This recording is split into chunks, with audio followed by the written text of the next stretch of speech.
If you've been trading for over a year now and your trading account hasn't dramatically changed from when you first started, then at what point do you stop and ask yourself if trading alone is the actual plan? The reason most traders can't stop blowing account has nothing to do with their actual strategy. In this video, I'm going to show you the real reason emotional trading keeps destroying your trading account, why a better strategy will never fix this specific problem, and the exact thing I personally changed to break the cycle completely. Most people get into trading for almost the same reason. Either they've seen someone flexing profits, location and time freedom, smashing take profits, trading from anywhere in the world without having any boss to tell you what to do. All these things have at some point in our life influenced our decision to pick up trading as what we want to do for life. And the first thing most traders do when they blow an account is look for a new strategy. Better entries, new indicators, some buy new courses, some sign up to a new mentorship, and at the end of the day, it looks like it starts working at first, but when it doesn't, they go back to the same cycle that brought them there in the first place. And to be honest, that was me. That was me for longer than I wanted to admit. I had a trading strategy. I understood the setup, but whenever I took trades, I second-guessed myself. And the reason for that was because I was always trying to run trades, never accepted my losses. Sometimes I found myself moving my stop loss or not even defining risk before getting into a trade. I found that I was always over leveraging my account because I didn't have a huge account size and I needed to make up for the bills that I had to pay at the end of the month. And in the end, I blew the account. Now, the part that actually destroyed me wasn't actually blowing the account. It was actually going back to the chart a few days later, a few weeks later, only to find out that if I had been more patient, if I hadn't moved my stop loss, or if I had managed risk properly, I would have made some money on that particular trade. The setup was always right, the direction was always right, but I just couldn't let my trade breathe because there was this emotional attachment to the trade that I felt I always had to win every single trade. What I was stuck in and what I see most retail traders being stuck in right now is what I call the pressure cycle. And here's how it works. It first starts when trading is your only source of income. And on top of that, you have an account that's so small and you're unable to generate consistent profit at safe risk levels. So you end up over trading.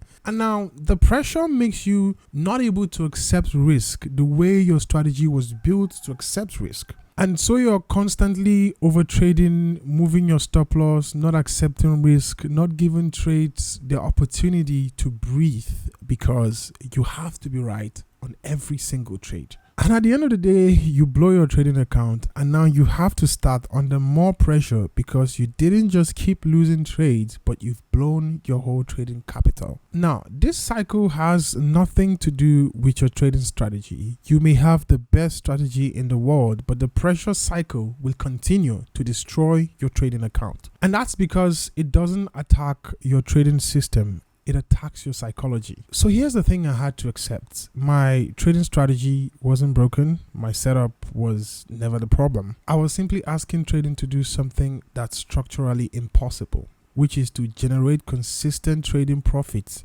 from a small account under financial pressure without destroying the psychology required to make the trading system actually work. And honestly, that is not a trading problem. It's a system designs problem. One of my mentors would always ask me this question. He would say, would you place 50 trades in a row, lose all 50 trades in a row, and still have a trading account to trade with? But at the end of the day, the question to me wasn't really about executing with the calmness of an assassin after losing 50 trades. It was more or less, a lot of us would not even have a trading account to trade with after losing 50 trades in a row because we simply wouldn't manage risk. The moment I stopped treating trading as my only source of income and started to build things around it, two things actually happened. First, the financial pressure dropped and my trading decisions became much cleaner almost immediately. And it wasn't because I changed my trading strategy, but because I started letting trades play out the way they were supposed to be. Before you take your next trade, I need you to answer an honest question. Am I taking this trade because the chart and my systems are telling me to take this trade? Or am I getting into this trade because I need to win this trade? And if your answer ends up being the second one, then I need you to close the platform, because at the end of the day, you're not taking a trade because you're supposed to take it, but you're taking the trade because of the financial pressure you're under, and no trading system can actually fix that. If you take a look at the trading industry and how money flows within the industry, brokers make money from clients, commissions, and spread, whether or not the clients make money. Trading educators make money from educating traders whether the markets move or not. And IBs earn broker incentives from people's trade volumes, whether those traders actually make money or not, whether they blow their accounts. Notice the pattern. The most financially stable people in the industry build something around trading and not just developed a system to only make money from trading itself. They were able to turn their knowledge and their network into a system that generates daily income regardless of their P&L. Does that mean IBs only make money when their clients lose money? The answer is no. IBs don't earn from losses. They earn from volume, meaning an IB doesn't even want you to blow your trading account, because the moment you stop trading, the moment there isn't any trading activity on your trading account, they don't make money. If you want to learn how to package your knowledge, expertise, and your network into a product that you can sell to people whilst providing real value to them, then I need you to watch any of these videos.